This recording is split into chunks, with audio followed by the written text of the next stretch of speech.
சற்று முன் கிடைக்கப்பெற்ற மிக மிக முக்கியமான செய்தி ஒன்று வெளியாகி உள்ளது. திராவிட முன்னேற்ற கழகத்தில் உதயநிதி அவர்களை அடுத்த பெரியார் என்று நேற்று நடைபெற்ற இளைஞரணி கூட்டத்தில் ஏவா வேலு அவர்கள் தெரிவித்தார். ஒட்டுமொத்த வயது வித்தியாசம் பார்க்காமல் பதவிற்காக காலிலேயே விழுந்துவிட்டார் ஏவா வேலு அவர்கள் என்று சமூக வலைதளங்களில் வைரலாக பரவி வருகிறது. திராவிட இயக்கத்தை அடுத்த 50 ஆண்டு காலம் நகர்த்தி செல்ல இருக்கிறவர் உதயநிதி அவர்கள்தான் என்றும், திமுகவில் கோபாலபுர குடும்பத்தின் 5வது தலைமுறை தளபதி உதயநிதி ஸ்டாலின் அவர்கள்தான் அடுத்து திமுகவை கட்டி காக்க முடியும் என்று துரைமுருகன் பலரும் உதயநிதியின் காலிலேயே விழுந்திருப்பது, திமுகவின் நிலைமை தற்பொழுது இவ்வளவு மோசமாக மாறிவிட்டதா என்று பலரும் கேள்விகளை கேட்டுள்ளனர்.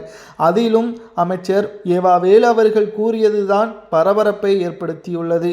துணை முதலமைச்சர் உதயநிதி ஸ்டாலின் தனது பிறந்த நாளன்று கருப்பு உடை அணிந்திருந்ததால் நாங்கள்லாம் பூரித்து போனோம். அப்படிப்பட்ட இளம் பெரியார் உதயநிதி தந்ததற்காக முதலமைச்சர் ஸ்டாலினுக்கு நாங்கள் நன்றியை தெரிவித்துக் கொள்கிறோம் என்றும், வருகின்ற சட்டமன்ற தேர்தலில் திமுக அமோக வெற்றியடையும் என்று, மீண்டும் ஆட்சி அமைக்கும் என்றும் அமைச்சர் ஏவா வேலு அவர்கள் கூறியுள்ளார்.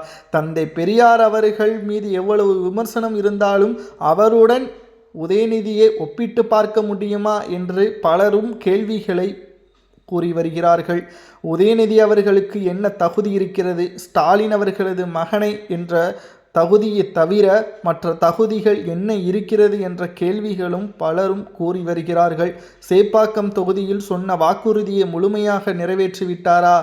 மாமன்னன் திரைப்படத்தில் நடித்து கொண்டிருந்ததன் காரணமாக சேப்பாக்கத்தில் இளைஞர்கள் விளையாட்டிற்கு அடுத்த கட்டத்திற்கு கொண்டு செல்வதற்கு ஏற்பாடுகள் செய்யும் பொழுது தான் பிஸியாக இருந்ததாகவும், இதனால் அடுத்த முறை நீங்கள் விளையாட்டிற்கு செல்லுங்கள் என்று கூறியதால் அவர்களது எதிர்காலமே கேள்விக்குறியாகிவிட்டது என்ற ஒரு கருத்தும் சமூக வலைதளங்களில் முன்வைக்கப்பட்டு வருகிறது.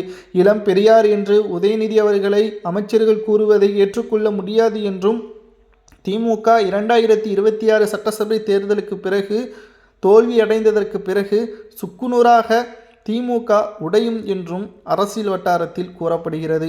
பொறுத்திருந்து பார்க்கலாம். திராவிட முன்னேற்ற கழகம் அடுத்த 50 ஆண்டுகளை உதயநிதி அவர்கள்தான் கட்டி காப்பார் என்று அமைச்சர் ஏவா வேலு அவர்கள் கூறுவதை ஏற்றுக்கொள்ள முடியுமா என்பதை உண்மையான தமிழக மக்கள் கமெண்ட் வாயிலாக கூறுங்கள். எதற்காக அண்ணா அவர்கள் திமுகவை தொடங்கினார்? தற்பொழுது கோபாலபுர குடும்பம் அதை எப்படி வழிநடத்தி வருகிறது என்பதும் தமிழக மக்கள் நன்றாக உணர்வர்.